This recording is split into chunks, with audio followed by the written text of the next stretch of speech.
ఏదైనా కంపెనీల్లో ఇంకోలో కొత్త దుకాణం తెరిస్తే ఏం చేస్తారు? ఓపెనింగ్ చేసిన రోజు అన్నీ అగ్వకే ఇస్తారు. అవసరమైతే ఫ్రీగా కూడా ఇస్తారు. ఒకటి కొంటే ఒకటి ఫ్రీ అంటారు. పైసలు లేకుండా మంచిదే, వస్తువు అయితే పట్టుకోండి అని ఆఫర్ల మీద ఆఫర్లు ఇస్తారు. కానీ తెల్లారి నుంచి సురువైతుంది అసలు సినిమా. అడ్డికి పావు షేరు వసూలు చేస్తారు. కానీ ఆడికే వాళ్ళకు కావాల్సిన ఫ్రీ పబ్లిసిటీ అయిపోతుంది.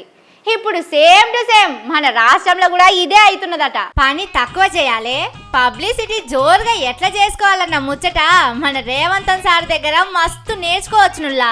సర్కారు కొలువులు చేసేటోళ్లకు 1వ తారీఖు నాడే జీతాలు ఇస్తున్నామని రోజు చెప్పుకుంటున్నారు. హైదరాబాద్ నుంచి అమెరికా దాకా ఎక్కడికి పోయినా రేవంత్ సారు ఇదే మాట ప్రచారం చేస్తుండు. కానీ చూడుండ్రి, కామారెడ్డి కాడ మున్సిపాలిటీలో పనిచేసేటోళ్లకు 3 నెలల సంధి జీతాలే వస్తలేవట.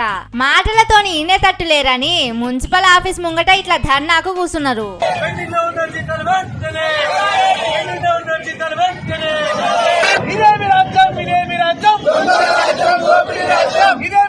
పెద్ద పెద్ద కొలువులు చేసేటోళ్ళకిచ్చి వీళ్లకు ఆపుతున్నారు కావచ్చు అనుకుంటే అట్లా కూడా చేస్తలేరట. 10వ తారీఖు వచ్చినా చాలా మందికి జీతాలు వస్తలేవట.